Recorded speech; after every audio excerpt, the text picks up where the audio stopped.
दोस्तों, ये कहानी आपको सोचने पर मजबूर कर देगी कि क्या दुनिया में ऐसे भी माँ बाप होते हैं, क्योंकि इस कहानी में माँ बाप खुद अपनी बेटी को अनाथ घोषित कर देते हैं। लेकिन आखिर में उसकी जिंदगी में एक ऐसा मोड़ आता है जिसमें उसे अपने भाग्य का एक अनोखा फैसला लेना होता है। वो फैसला क्या था? उसके माँ बाप ने ऐसा क्यों किया? यही सब इस कहानी में आपको जानने को मिलेगा।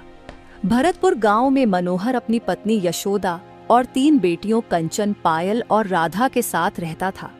कंचन सबसे बड़ी बेटी थी, जिसकी उम्र 17 साल की थी। एक रात पूरा परिवार खाना खा रहा था, तभी कंचन बोली, पापा, कुछ ही महीनों बाद मेरी कॉलेज की पढ़ाई खत्म हो जाएगी। उसके बाद मैं LLB करूंगी। मेरा बचपन से ही वकील बनने का सपना था। बेटी, ये सब तुम मुझसे क्यों कह रही हो? जो भी कहना है वो अपने पति से कहना। ये आप क्या बोल रहे हैं पापा? मेरी तो अभी शादी भी नहीं हुई है। ये पति कहाँ से आ गया? बेटी, अगले साल तुम 18 साल की हो जाओगी और 18 साल की होते ही तुम्हारी शादी कर दी जाएगी। इस गांव की परंपरा को तो तुम जानती ही हो। क्या बात है, दीदी की शादी होगी अगले साल। हम लोग खूब नाचेंगे, क्यों राधा? लेकिन पायल दीदी, कंचन दीदी तो कह रही थी कि वो अभी इतनी जल्दी शादी नहीं करेंगी। पहले वकील बनेंगी, उसके बाद ही शादी के बारे में सोचेंगी। तभी उसके पिता हैरान होकर बोले, कंचन, ये राधा क्या कह रही है? दोबारा ऐसी बात मत बोलना, वरना अगर किसी ने सुन लिया तो हंगामा हो जाएगा पूरे गांव में। पापा, ये कैसी अजीब परंपरा है? जहाँ तक मैंने सुना है, ये परंपरा आज से 100 साल पहले बनाई गई थी। तब में और आज में बहुत फर्क है। आज लड़कियाँ चांद पर पहुँच गईं और आप लोग उस फालतू की परंपरा के पीछे पड़े हुए हैं। उनकी बातें खिड़की से गांव का एक लड़का तुलिया सुन रहा था। उसने सोचा, इसका मतलब ये लोग हमारी परंपरा तोड़ना चाहते हैं। अभी जाकर सरपंच जी यानी कि प्रधान जी को और पूरे गांव को ये बात बताता हूँ। तुलिया ने सारी बात जाकर प्रधान जी और पूरे गांव को रात में ही बता दी। थोड़ी देर में गांव वाले और प्रधान जी मनोहर के घर के बाहर इकट्ठा हो गए। तभी प्रधान जी गुस्से में बोले, मनोहर, बाहर निकलो पूरे परिवार के साथ। मनोहर का परिवार खाना पीना छोड़कर बाहर निकल आया। वो लोग प्रधान जी और पूरे गांव को इतनी रात में अपने घर के बाहर देखकर दंग रह गए। तभी मनोहर ने पूछा, अरे प्रधान जी, गांव वालों, आप लोग इतनी रात में मेरे घर के बाहर क्या कर रहे हैं? मनोहर, तुम तुलिया को जानते हो ना? ये रात भर जागता रहता है, गांव के हर घर पर नजर रखता है ताकि हमारी परंपरा बची रहे, और तुम लोग इस परंपरा का नाश करना चाहते हो। तभी मनोहर की पत्नी यशोदा बोली, प्रधान जी, हमने कौन सी परंपरा का नाश कर दिया? और तुलिया, क्या सुना तुमने? इससे पहले कि प्रधान जी कुछ बोल पाते, तुलिया ही बीच में बोल पड़ा, प्रधान जी, इनकी सबसे बड़ी बेटी अगले साल 18 साल की हो जाएगी, लेकिन ये बोल रही है कि अभी शादी नहीं करेगी। तभी कंचन बोली, प्रधान जी, गांव वालों, दुनिया कहां से कहां पहुंच गई है और आप लोग अभी तक उस पुरानी परंपरा को ढो रहे हो। हर परंपरा को बचाने का ठेका क्या लड़कियों ने ही ले रखा है? अगर ऐसा है तो लड़कों की भी शादी 18 साल में ही हो जानी चाहिए। उसकी ये बात सुनकर उनके माँ बाप डर गए। तभी मनोहर बोला, बेटी, तुम प्रधान जी के सामने कैसी बातें कर रही हो? ये परंपरा आज की नहीं है, 100 साल पुरानी है। तभी प्रधान जी बीच में बोल पड़े, देखो कंचन, जमाना बदल गया है, इसीलिए हम लड़कियों को पढ़ने लिखने दे रहे हैं, वरना अगर हम चाहते तो तुम्हें पढ़ाई लिखाई की भी आजादी ना देते। वैसे भी लड़कियां पढ़ लिख कर करेंगी क्या? जब शादी करने के बाद ससुराल में चूल्हा चौका ही करना है तो उसमें पढ़ाई लिखाई की क्या जरूरत? फिर भी इस गांव के कुछ माँ बाप फालतू में अपनी बेटियों को पढ़ाने में पैसा खर्चा कर डालते हैं। देखो, शादी तो तुम्हारी 18 साल की उम्र में ही होगी, वरना इस गांव में बर्बादी आ जाएगी। तभी कंचन प्रधान जी से बोली, अगर किसी लड़की की शादी 18 साल में ना हो तो गांव में बर्बादी कैसे आ सकती है? इसके पीछे क्या रहस्य है प्रधान जी? कोई तो विज्ञान होगा इसके पीछे। उसकी ये बात सुनकर पूरा गांव भड़क उठा।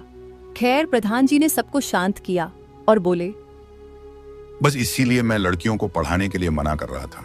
2-4 किताबें क्या पढ़ लेती हैं, हमारी परंपराओं की धज्जियां उड़ाने लग जाती हैं। मनोहर, मैं तुम्हारी बेटी से बहस नहीं करना चाहता, लेकिन अगर तुमने इसकी 18 साल की उम्र में शादी नहीं की और इस गांव में कुछ हुआ तो उसका परिणाम भुगतने के लिए तैयार रहना। चलो गांव वालों। इतना बोलकर गांव वाले वहां से चले गए। इधर मनोहर भी अपने परिवार को लेकर घर के अंदर आ गया। तभी यशोदा बोली, कंचन, आज के बाद ऐसी फालतू की बातें गांव में मत करना। हमने सोचा था कि तुम पढ़ लिख कर समझदार बनोगी, पर तुम तो बेवकूफ बन गई। अपनी परंपराओं को बचाए रखना चाहिए, ना कि उसे बर्बाद कर देना चाहिए। शादी तो तुम्हारी अगले साल हो ही जाएगी, चाहे कुछ भी हो जाए। तभी कंचन के पिता भी गुस्से में बोल पड़े, हाँ यशोदा, तुमने बिल्कुल सही कहा। मैं अभी से लड़का देखना शुरू कर देता हूँ इसके लिए। खैर उस वक्त कंचन नहीं बोली। अगले दिन मनोहर और यशोदा अपने खेतों में काम करने चले गए। इधर घर में कंचन, पायल और राधा मौजूद थीं। तभी पायल ने कहा, दीदी, इस गांव की कोई लड़की पढ़ी लिखी नहीं है हम तीनों के अलावा। इसीलिए हम चाहते हैं कि आप ही इस गांव में कोई बदलाव ला सकती हो। हाँ दीदी, आप पहली ऐसी लड़की होगी जिसकी 18 की उम्र में शादी नहीं होगी। आप पढ़ लिख कर वकील बनना। जब आप वकील बन जाओगी तो इस गांव की लड़कियों को आपसे प्रेरणा मिलेगी। फिर धीरे धीरे ये गंदी परंपरा हमेशा के लिए बंद हो जाएगी। आखिर हम लड़कियों की भी कोई आजादी है। पायल, राधा, मैं बहुत खुश हूँ कि कम से कम तुम दोनों तो मेरा साथ दे रही हो। माँ और पिताजी भी मेरा साथ नहीं दे रहे। पिताजी तो लड़का भी ढूंढने लगेंगे मेरे लिए। लेकिन चिंता मत करो, मैं कोई ना कोई ऐसा तरीका जरूर निकालूंगी जिससे अगले साल मेरी शादी ना हो। वहीं दूसरी तरफ उसी गांव के किनारे कुछ गांव वाले प्रधान जी के साथ खड़े थे। चारों तरफ जंगल ही जंगल था। तभी उसी गांव में रहने वाले एक बुजुर्ग आदमी ने कहा, प्रधान जी, हमारा गांव बहुत छोटा है। गांव से बड़ा तो ये जंगल है। इस जंगल में तमाम कीड़े मकोड़े और जानवर रहते हैं जो हमारी फसलों को खराब कर देते हैं। तभी गांव का एक दूसरा आदमी संजय बीच में बोल पड़ा, हाँ प्रधान जी, काका ने बिल्कुल सही कहा। इस गांव में इतनी सारी जमीन पड़ी है, लेकिन आधे से ज्यादा जमीन तो इस जंगल ने ही घेर रखी है। हम सबके छोटे छोटे घर हैं। शादी ब्याह के लिए रिश्तेदार दूसरों के घरों में रोकने पड़ते हैं। प्रधान जी, आपको अब कुछ करना ही पड़ेगा इसके लिए। प्रधान जी गांव वालों की बात समझ गए। तभी उन्होंने कहा, गांव वालों, मैं समझ गया तुम लोग क्या कहना चाहते हो। ऐसा करते हैं, आधे से ज्यादा जंगल कटवा डालते हैं। सारे पेड़ कटवा कर यहाँ हम लोग अपने बड़े बड़े घर बनवा सकते हैं। फिर अपने रिश्तेदार दूसरों के घरों में रोकने की जरूरत नहीं पड़ेगी। इससे हमारा गांव ही बड़ा हो जाएगा और एक बड़ी सी सब्जी मार्केट भी खुलवा देंगे यहीं पर। तभी अचानक बीच में वही तुलिया बोल पड़ा, तो प्रधान जी, आज से ही हम लोग पेड़ काटना शुरू कर देते हैं ताकि 1 साल के अंदर हमारा गांव पहले से 2 गुना हो जाए। ठीक है गांव वालों, अगर कुछ मजदूरों की जरूरत हो तो मुझे बता देना, मैं उन्हें बुला लूंगा। बाकी आप लोग तो हैं ही। ऐसा कीजिए, 1 महीने के अंदर आधा जंगल साफ कर दीजिए। फिर यहाँ पर मैं मार्केट खुलवाऊंगा। आप लोग भी थोड़ी थोड़ी जमीन सस्ते दाम में खरीद लेना और अपने अपने घर बनवा लेना। तो उसी दिन से गांव वालों ने जंगल काटना शुरू कर दिया। 1 महीने में ही आधा जंगल साफ हो गया और फिर 1 साल में ही वहां पर मार्केट बन गई। लोगों ने अपने घर बनवा लिए। एक शाम वहां पर पूरा गांव मौजूद था।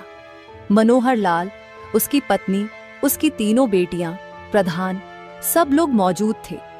तभी मनोहर बोला, क्या बात है गांव वालों, हमारा गांव तो पहले से 2 गुना हो गया। पहले कितना छोटा सा लगता था। हर गांव में मेरे जैसा ही प्रधान होना चाहिए। ये सब मैंने ही तो किया है। वैसे मनोहर, तुम भी यहाँ पर थोड़ी सी जमीन ले लो और अपना घर बनवा लो। अगर चाहो तो कोई छोटी सी दुकान भी डाल सकते हो यहाँ पर। मैं तुम्हें सस्ते दाम में जमीन दे दूंगा। तभी कंचन बीच में बोल पड़ी, प्रधान जी, ये पूरा जंगल हम गांव वालों का ही तो है, फिर खरीदना किससे है? उसकी यह बात सुनकर प्रधान को गुस्सा आ गया। तभी उसने गुस्से में कहा, तुमको पढ़ने की थोड़ी सी छूट क्या दे दी? तुम तो इस गांव के प्रधान से ही जबान लड़ाने लगी। ये जंगल सरकारी जमीन पर बना हुआ था, तो उस हिसाब से वो जमीन मेरी हुई। तो जिसको भी यहाँ जमीन लेनी है वो मुझसे ही तो खरीदेगा। क्या बात है, पूरा जंगल साफ किया गांव वालों ने अपनी मेहनत से, और जमीन आपकी हो गई। चलिए मान लेते हैं ये जमीन आपकी हो गई, तो जो गांव वालों ने मिलकर जंगल काटा है, मेहनत की है, उस हिसाब से हर दिन की मजदूरी इन्हें दे दीजिए। गांव वालों, आप लोगों ने ये जंगल काटने में जो 1 साल मेहनत की, उसके बदले प्रधान जी ने आपको पैसे दिए। सारे लोग प्रधान के डर की वजह से चुप थे।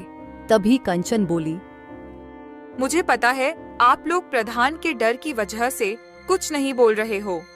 खैर, मुझे क्या लेना देना। कितना हरा भरा जंगल था, आप लोगों ने काट डाला। इससे पर्यावरण तो दूषित होगा ही। ना समय पर बारिश होगी, ना ही समय पर खेती हो पाएगी। ये सब सुनकर अब गांव वाले भी गुस्सा होने लगे। तभी गांव की एक औरत अहिल्या बोली, यशोदा, तुमने अपनी बेटी को तमीज नहीं सिखाई क्या? कैसी अपशगुन वाली बातें कर रही है। हमारा गांव इतना बड़ा हो गया है, इतना खूबसूरत हो गया है, और ये उल्टा सीधा बोल रही है। तभी यशोदा गुस्से में बोली, कंचन, पढ़ लिख कर इंसान तुम्हारे जैसे बदतमीज हो जाते हैं। अगर मुझे ये बात पहले पता होती तो हम तुम्हें कभी नहीं पढ़ाते। चलो घर चलो चुपचाप। तभी उसकी छोटी बहन पायल बीच में बोल पड़ी, माँ, दीदी ने कुछ गलत नहीं कहा। उन्होंने जो कहा है सही कहा है। हमें जंगल नहीं काटने चाहिए, और अगर जंगल गांव वालों ने काटे हैं तो गांव वालों को उनकी मजदूरी मिलनी चाहिए। मजदूरी तो दी नहीं तो कम से कम जमीन ही मुफ्त में दे देते। तभी प्रधान गुस्से में बोला, मनोहर, अपनी बेटियों को चुपचाप यहाँ से ले जाओ, वरना अच्छा नहीं होगा। मनोहर डर गया और उसने अपनी बेटियों से कहा, कंचन, पायल, राधा, चलो चुपचाप घर चलो। कुछ ज्यादा ही जुबान चलने लगी है तुम लोगों की। आज से तुम सब की पढ़ाई लिखाई बंद। कंचन, तुम्हारी तो वैसे भी कॉलेज की पढ़ाई खत्म हो गई है। मैंने तुम्हारे लिए लड़का देख लिया है। जल्द से जल्द तुम्हारी शादी करनी है। इतना बोलकर मनोहर अपने परिवार को लेकर वहां से चला गया। अब कंचन 18 साल की हो चुकी थी। कॉलेज की पढ़ाई भी खत्म हो चुकी थी। तो एक रोज उसे देखने लड़के वाले आ गए। तभी यशोदा ने कंचन को आवाज लगाई, अरे पायल, राधा, अपनी दीदी से बोलो चाय नाश्ता लेकर बाहर आए, लड़के वाले आ गए हैं। तभी थोड़ी देर बाद कंचन चाय नाश्ता लेकर तो आई, लेकिन चाय टेबल पर रखते ही बोली, देखिए, आप लोग इतनी गर्मी में चलकर यहाँ तक आए हैं, तो चाय नाश्ता कर लीजिए और चुपचाप यहाँ से चले जाइए। मैं अभी शादी नहीं करने वाली। ये सुनकर मनोहर भड़क गया और बोला, कंचन, ये क्या बोल रही हो तुम? तुम्हारे अंदर बिल्कुल भी शर्म नहीं है क्या? तुम्हारे सामने लड़की के पिताजी, उनकी माताजी सब बैठे हुए हैं और तुम्हारी जबान कैंची की तरह चल रही है। पिताजी, अपने हक की बात करने में शर्म कैसी?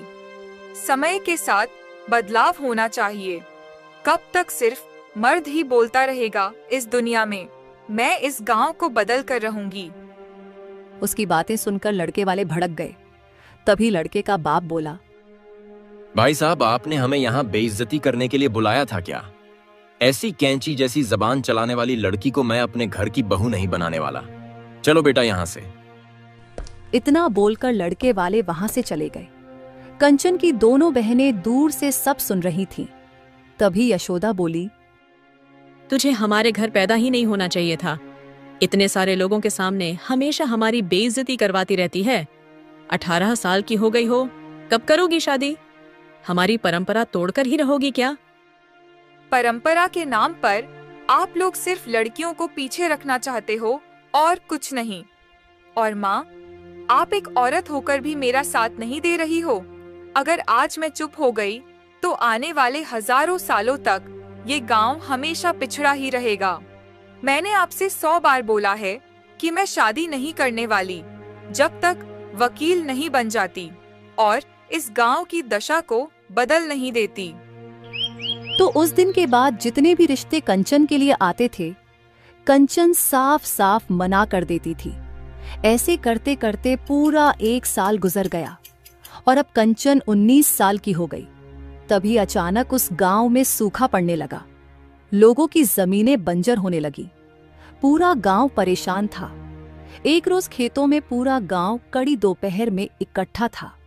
तभी काका बोले, गांव वालों, इस बार तो बारिश ही नहीं हुई, पूरी फसल सूख रही है। ये सब अचानक क्या हो गया? तभी तुलिया बोला, गांव वालों, मुझे तो लगता है इस गांव को श्राप लग गया है। इतने सालों में पहली बार इस गांव की परंपरा टूटी है। आप लोग तो जानते ही हैं, मनोहर की बेटी कंचन 19 साल की हो गई है, पर अभी तक उसकी शादी नहीं हुई। अरे हाँ तुलिया, ये तो हमने सोचा ही नहीं। अब तो अनर्थ हो जाएगा इस गांव में। 100 सालों में पहली बार इस गांव की परंपरा का खंडन हुआ है। इसी वजह से इस गांव में सूखा पड़ गया।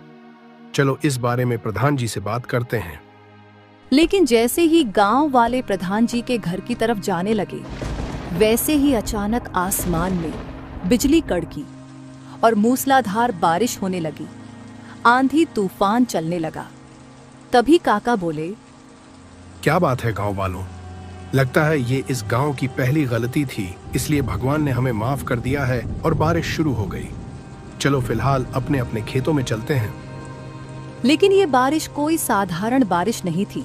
लगातार 1 हफ्ते तक बारिश होती ही रही। आंधी तूफान भी चलता रहा। गांव में हर तरफ पानी भर चुका था। लोगों के खेत भर गए, फसलें डूब गई। लोगों का घर से बाहर निकलना तक बंद हो गया। 1 हफ्ते बाद जब बारिश बंद हुई, तब तक सब कुछ उजड़ चुका था। प्रधान जी ने पंचायत बुलाई। पंचायत में मनोहर का परिवार भी शामिल हुआ। तभी प्रधान जी बोले, मनोहर, तुम्हारी बेटी 19 साल की हो गई है और अभी तक तुमने उसकी शादी नहीं की। इसी वजह से ये गांव तहस नहस हो रहा है। अब तुम्हें और तुम्हारे परिवार को इस बात की सजा मिलेगी। इतने में वहां पर एक पंडित जी आ गए और बोले, रुक जाओ, उसके पूरे परिवार को सजा देने से बला टल नहीं जाएगी। इसके लिए कोई दूसरा उपाय करना पड़ेगा। सारे लोग पंडित जी की तरफ देखने लगे। पंडित जी भी उन्हीं लोगों के पास आ गए। तभी प्रधान जी ने बड़ी उत्सुकता के साथ पूछा, पंडित जी, मनोहर के परिवार ने हमारे गांव की 100 साल पुरानी परंपरा का उल्लंघन किया है। इसी वजह से इस गांव में तबाही आ गई है, तो इन्हें सजा तो देनी ही पड़ेगी। अगर कोई दूसरा तरीका हो तो बताइए। सजा देने से कुछ नहीं होगा। मनोहर, तुम अपनी बड़ी बेटी को अपने परिवार से बेदखल कर दो। ऐसा मान लो कि ये तुम्हारी बेटी ही नहीं है। इसे अनाथ घोषित कर दो। फिर इसका असर खत्म हो जाएगा और पूरा परिवार सजा से मुक्त हो जाएगा। जिसने गलती की है, सजा सिर्फ उसे ही मिलनी चाहिए। ये सुनते ही कंचन, पायल और राधा तीनों दंग रह गई। तभी कंचन मन ही मन सोचने लगी, मैंने तो सोचा था कि पंडित जी समझदार हैं, पर ये भी वैसे ही निकले। लेकिन मुझे मेरे माँ बाप पर भरोसा है, वो मेरे साथ ऐसा कभी नहीं करेंगे। लेकिन तभी मनोहर लाल बोला, बिल्कुल सही कहा पंडित जी आपने। जब कंचन मेरी बेटी ही नहीं रहेगी, तो इसका असर भी गांव पर नहीं होगा। बताइए, इसे अनाथ घोषित करने के लिए क्या करना होगा? तभी यशोदा भी बीच में बोल पड़ी, काश ये पैदा ही ना हुई होती तो ही अच्छा होता। लेकिन चलो, भगवान ने हमें दूसरा मौका तो दिया है। पंडित जी, हम अभी और इसी वक्त इसे अपनी बेटी नहीं मानते। ये सुनकर कंचन के पैरों तले जमीन खिसक गई। पायल और राधा को भी बहुत हैरानी हुई, पर वो दोनों अभी छोटी थीं, इसलिए कुछ बोल नहीं पाईं। तभी पंडित जी बोले, चलो, ये जानकर खुशी हुई कि आप लोग अपनी परंपरा को बचाने के लिए कुछ भी कर सकते हैं, किसी भी हद तक जा सकते हैं। जल्द ही किसी वकील को बुलाकर अपनी बेटी को अनाथ घोषित करवा दीजिए। उसके बाद मैं एक हवन भी करूंगा यहाँ पर। तो उसी दिन प्रधान ने वकील को बुलाया और पंचायत के सामने कंचन को कानूनी तौर पर अनाथ घोषित करवा दिया। उसके बाद हवन भी कराया गया और कंचन को उस गांव से बेदखल कर दिया गया। वो बेचारी गांव के बाहर वही जो थोड़ा सा जंगल बचा हुआ था वहीं पर चली गई। उस रात वो अकेले जंगल में बैठी थी और मन ही मन सोच रही थी। मुझे नहीं पता था कि अंधविश्वास इतनी बुरी तरह से इंसान का दिमाग जकड़ लेता है कि उसे अच्छा या बुरा कुछ भी दिखाई नहीं देता। उस फालतू की परंपरा की वजह से मेरे माँ बाप ने ही मुझे अनाथ घोषित कर दिया। मुझे तो अभी भी यकीन नहीं हो रहा, लेकिन मैं अभी तक अपना मकसद नहीं भूली हूँ। मैं अपने साथ साथ इस गांव की भी तस्वीर बदल कर रहूंगी। ये सब कैसे होगा, ये तो मुझे भी नहीं पता। यही सब सोचते सोचते कंचन वहीं किसी पेड़ के नीचे सो गई। अगली सुबह जब वो सोकर उठी तो उसने सोचा, मैं यहाँ जंगल में अकेले आ तो गई हूँ, पर जिंदगी गुजारने के लिए कुछ ना कुछ तो करना पड़ेगा ही। हाँ, मैं जाकर कहीं काम की तलाश करती हूँ। कंचन उसी बाजार में चली गई जो बाजार सरपंच ने बनवाया था। वहीं वो किसी होटल पर जाकर काम मांगने लगी। चाचा, मुझे बहुत अच्छा खाना बनाना आता है, अपने होटल में मुझे काम दे दीजिए। तेरी ही वजह से ही इस गांव में अकाल पड़ गया था, इसलिए जबरदस्ती तुझे अनाथ बनाया गया है। यहाँ से चली जा, वरना अगर मैंने गांव वालों को बता दिया तो तुझे यहाँ से मार मार कर भगाएंगे। तो कंचन ने वहां पर कई जगह काम मांगा, पर किसी ने उसे काम नहीं दिया। थक हार कर वो वापस उसी जंगल में आ गई और मन ही मन सोचने लगी, ये लोग तो मुझे काम देंगे नहीं। ऐसा करती हूँ, यहाँ जंगल में बहुत सारी सूखी लकड़ियाँ पड़ी हैं, यही इकट्ठा करके किसी दूसरे गांव में जाकर बेचती हूँ। तो कंचन ने ढेर सारी सूखी लकड़ियाँ इकट्ठा की, उनका गट्ठर बनाया और अपने सर पर लाद कर पड़ोसी गांव वाले बाजार में जाकर बेचने लगी। सूखी लकड़ियाँ ले लो, सूखी लकड़ियाँ ले लो। इस तरह उसे कई घंटे बीत गए, पर उसकी लकड़ियाँ नहीं बिकी। तभी एक बूढ़े अमीर आदमी की नजर उस पर गई। वो आदमी तुरंत कंचन के पास आया और बोला, अरे बेटी, मैं कब से सूखी लकड़ियां ढूंढ रहा था पर मिल ही नहीं रही थी। अच्छा हुआ तुम मिल गई। ऐसा करो, ये पूरा गट्ठर मुझे दे दो। ये सुनकर कंचन खुश हो गई और बोली, चाचा, मैं कई घंटों से लकड़ियां बेचने की कोशिश कर रही हूँ, पर बिक ही नहीं रही थीं। अच्छा हुआ आप आ गए। बेटी, मैं एक कारपेंटर हूँ, मेरी बहुत बड़ी दुकान है, करोड़ों का व्यापार है मेरा। वैसे तो मैं बाहर से लकड़ियां मंगाता हूँ, लेकिन इधर से गुजर रहा था, तुम्हें परेशान देखा तो सोचा तुमसे ही लकड़ियां खरीद लेता हूँ। चाचा, पड़ोस वाले गांव का जो जंगल है, मैं उसी जंगल में रहती हूँ। वहाँ पर आम की, शीशम की, नीम की, हर तरह की लकड़ियां हैं। ठीक है बेटी, तुम ये लकड़ियां मुझे दे दो, मैं कल आता हूँ। तो उस अमीर आदमी यानी महेश ने कंचन से लकड़ियां ली, उसे पैसे दिए और वहां से चला गया।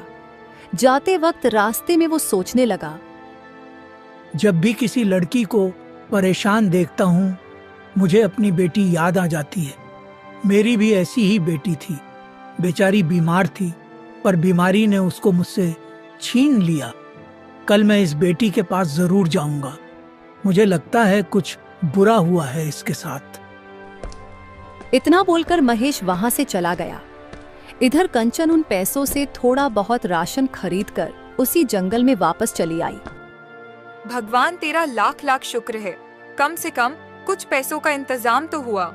अब पहले मुझे यहाँ रहने का इंतजाम करना होगा। अब कंचन ने घास फूस और लकड़ियों से एक छोटी सी झोपड़ी बना ली, मिट्टी का एक चूल्हा भी बना लिया। धीरे धीरे शाम हो रही थी। उसने खाना बनाया और खा पीकर उसी झोपड़ी में सो गई। वहीं दूसरी तरफ उस गांव में अब बारिश होना बिल्कुल बंद ही हो गई। रात में पूरा गांव इकट्ठा था। तभी काका बोले, मनोहर, देखा तुमने, 100 साल पहले जो परंपरा बनाई गई थी, कुछ सोच समझ कर ही बनाई होगी। जैसे ही तुमने अपनी बेटी को अनाथ घोषित किया और यहाँ से बेदखल कर दिया, तब से देखो बिल्कुल बारिश नहीं हो रही, वरना अभी तक तो घुटनों तक पानी भरा था। हमारी पूरी फसल भी बर्बाद हो गई। तभी मनोहर बोला, काका अब उसका नाम भी मत लीजिए मेरे सामने। हम अपनी परंपराओं को परिवार से भी बढ़कर मानते हैं। वो अब मेरी बेटी नहीं है, वो लड़की एक अनाथ है। दूर से पायल और राधा उनकी बातें सुन रही थी। उनकी आंखों से आंसू छलक रहे थे। तभी पायल रोते हुए राधा से बोली, राधा, कंचन दीदी कहाँ होगी, किस हालत में होगी? मुझे तो उनकी बहुत फिक्र हो रही है। चिंता मत करो दीदी, हमारी कंचन दीदी बहुत मजबूत है। मुझे पूरा यकीन है कि वो खुद को संभाल लेंगी। खैर अगले दिन वही अमीर आदमी महेश सुबह सुबह कंचन के पास पहुंच गया और बोला, अरे बेटी, तुम यहाँ अकेले जंगल में क्यों रहती हो? क्या करूं, चाचा मैं अनाथ हूँ तो अकेले ही रहना पड़ेगा ना। बेटी, अगर तुम अनाथ हो तो तुम्हें किसी अनाथ आश्रम में रहना चाहिए था। बचपन से ही अकेले रहती हो क्या? चाचा अब मैं क्या बताऊं, इस बारे में बात ना ही कीजिए तो ही अच्छा है। आप बताइए, आपको कैसी लकड़ियां चाहिए? बेटी, लकड़ियां तो मैं तुमसे अब हर रोज लेने खुद यहाँ आ जाया करूंगा, लेकिन मैं तुम्हारे बारे में जानना चाहता हूँ। तुम्हें मुझे अपनी बेटी दिखाई दे रही है। चाचा, एक आप हो जिसे एक अनजान लड़की में भी अपनी बेटी नजर आ रही है, और एक मेरे माँ बाप हैं जिन्होंने अपनी बेटी को ही अनाथ घोषित कर दिया। मैं आपको सब कुछ बताती हूँ। तो कंचन ने अपनी पूरी कहानी उस अमीर आदमी को बता दी। उसकी कहानी सुनकर महेश के पैरों तले जमीन खिसक गई। तभी वह बोला, आज के जमाने में भी लोग अंधविश्वास में इतने अंधे हो गए हैं कि उन्हें रिश्ते भी दिखाई नहीं देते। लेकिन चिंता मत करो बेटी, मैं हमेशा तुम्हारे साथ हूँ। तो अब महेश हर रोज कंचन के पास आता और ढेर सारी लकड़ियां ले जाता और उसे पैसे देकर चला जाता था। इधर अपनी झोपड़ी में ही बैठकर कंचन धीरे धीरे पढ़ाई भी करती रही। वहीं दूसरी तरफ गांव में बारिश होना बिल्कुल बंद ही हो गई। गांव वालों ने दोबारा खेती शुरू की, लेकिन बारिश न होने की वजह से फिर से सारी फसल बर्बाद हो गई। जमीनें बंजर हो गई। इसलिए एक रोज पूरा गांव आसमान की तरफ देखकर भगवान से प्रार्थना करने लगा, हे भगवान, गलती से उस परंपरा का उल्लंघन हो गया था, पर हमने उसका प्रायश्चित भी कर लिया है। तो अब हमें माफ कर दीजिए। हमारे घरों में खाने को भी नहीं बचा। तभी अचानक उन लोगों के सामने जंगल की देवी प्रकट हुई और बोली, मैं उसी जंगल की देवी हूँ जिसे तुम लोगों ने काट डाला। पाप उस बेटी कंचन ने नहीं, बल्कि आप लोगों ने किया है और पिछले 100 सालों से करते चले आ रहे हो। जंगल की देवी को देखकर सभी लोगों ने उनके सामने हाथ जोड़ लिए। तभी प्रधान बोला, हे जंगल की देवी, आप ये क्या कह रही हैं? तुम लोगों ने कभी ये जानने की कोशिश की कि 100 साल पहले वो परंपरा क्यों बनाई गई थी? आज से 100 साल पहले लड़कियों का विवाह बालक अवस्था में ही कर दिया जाता था, लेकिन एक परिवार था जिसकी बेटी 18 साल की हो गई थी, फिर भी उसकी शादी नहीं हुई थी। गांव में आज की तरह ही अकाल पड़ गया। लोगों के घरों में खाना भी नहीं बचा। तब उसी बेटी के बाप ने अपने घर का सारा अनाज गांव वालों में बांट दिया और फिर कुछ ही दिनों में बारिश होने लगी। तो गांव वालों को लगा कि उसकी बेटी की वजह से ही गांव में अकाल पड़ गया था, क्योंकि 18 साल की उम्र में ही उसकी शादी नहीं हुई थी। इसीलिए उसी दिन से ये परंपरा बना दी गई कि लड़की की शादी 18 साल में हो जानी चाहिए। लेकिन ये सिर्फ एक अंधविश्वास था और कुछ नहीं। यह सुनकर गांव वाले दंग रह गए। तभी यशोदा बोली, देवी माँ, इसका मतलब गांव में अकाल पड़ने का और मेरी बेटी की 18 साल में शादी न होने का आपस में कोई संबंध नहीं है। भला किसी की शादी हो या ना हो, उससे गांवों में अकाल पड़ने का क्या मतलब हो सकता है? थोड़ी तो बुद्धि लगा लेते तुम लोग। तुम जैसे अंधश्रद्धा रखने वालों को देखकर भगवान को भी लगता होगा कि ऐसे इंसान मैंने क्यों बना दिए। यहाँ अकाल इसलिए पड़ा क्योंकि तुम लोगों ने आधे से ज्यादा जंगल काट डाला। जब पर्यावरण ही नहीं रहेगा तो न समय से बारिश होगी, न ही फसलें पैदा होंगी। ठीक ऐसा ही 100 साल पहले भी हुआ था। इतना बोलकर देवी माँ वहां से गायब हो गई। अब मनोहर और यशोदा के साथ साथ पूरे गांव को अपनी गलती का एहसास हुआ। तभी गांव के काका बोले, गांव वालों, हम लोग कोई भी परंपरा का पालन अंधे होकर करते रहते हैं, उसके पीछे का कारण जानने की कोशिश ही नहीं करते। हमारी सबसे बड़ी गलती यही है। इसका मतलब 100 सालों से हम पाप करते चले आ रहे थे। तभी मनोहर रोते हुए बोला, और सबसे बड़ा पाप तो हम लोगों ने किया है। माँ बाप के जिंदा होते हुए भी मेरी बेटी न जाने कहां अनाथों की जिंदगी गुजार रही होगी। तभी प्रधान बोला, मनोहर, तुम जल्द से जल्द अपनी बेटी को ढूंढो, वरना जंगल की देवी हमसे नाराज ही रहेंगी। उसी वक्त वहां पर वही अमीर आदमी कंचन को लेकर पहुंच गया और गांव वालों के सामने बोला, गांव वालों, मेरा कोई परिवार नहीं है और अब मैं बुजुर्ग भी हो गया हूँ, इसलिए अपनी करोड़ों की संपत्ति मैं किसी अनाथ को देना चाहता हूँ। और मुझे पता चला है कि इस गांव में अनाथ सिर्फ ये लड़की कंचन है, इसीलिए मैं अपनी जायदाद कंचन को देता हूँ। मनोहर, यशोदा, पायल, राधा और सारे गांव वाले कंचन को वहां देखकर खुश हो गए। यशोदा और मनोहर तुरंत कंचन के पास आ गए। तभी मनोहर बोला, नहीं भाई साहब, ये हमारी बेटी है, अनाथ नहीं है ये। कंचन बेटी, हमें माफ कर दो। हम अंधविश्वास में फंस गए थे, पर अब हमें अपनी गलती का एहसास हो गया है। तभी वो अमीर आदमी बोला, बेटी, तुमने तो कहा था तुम अनाथ हो। ये लोग क्या बोल रहे हैं? अगर तुम अनाथ नहीं हो तो इस वसीयत के अनुसार ये दौलत मैं तुम्हारे नाम पर नहीं कर सकता। मैं अपनी संपत्ति सिर्फ एक अनाथ को ही दूंगा। अब कंचन सोच में पड़ गई। अब उसे अपनी किस्मत का अनोखा फैसला लेना था। अगर वो अपने माँ बाप के पास चली जाती तो करोड़ों की दौलत उसे नहीं मिलती, और अगर वो करोड़ों की दौलत उसे लेनी थी तो माँ बाप को ठुकराना था। काफी देर सोचने के बाद कंचन बोली, महेश चाचा, मैं अनाथ ही हूँ, चाहे तो प्रधान जी से पूछ लीजिए। इन्होंने ही वकील को बुलाकर मुझे अनाथ घोषित किया था। मेरे माता पिता ने खुद मुझे अनाथ घोषित किया था। भला कोई ऐसे भी माँ बाप हो सकते हैं? अब मैं इन्हें अपने माँ बाप मानने से इनकार करती हूँ। मैं बाकी बची जिंदगी अनाथ रहकर ही गुजारूंगी। बेटी, तुमने बिल्कुल सही फैसला किया। ऐसे माँ बाप को छोड़ देना ही अच्छा है। लेकिन ये सब होता हुआ देख पायल और राधा बहुत खुश थी। महेश ने उसी वक्त अपनी सारी धन दौलत कंचन के नाम पर कर दी। तभी राधा बोली, कंचन दीदी, मुझे भी ऐसे माँ बाप नहीं चाहिए।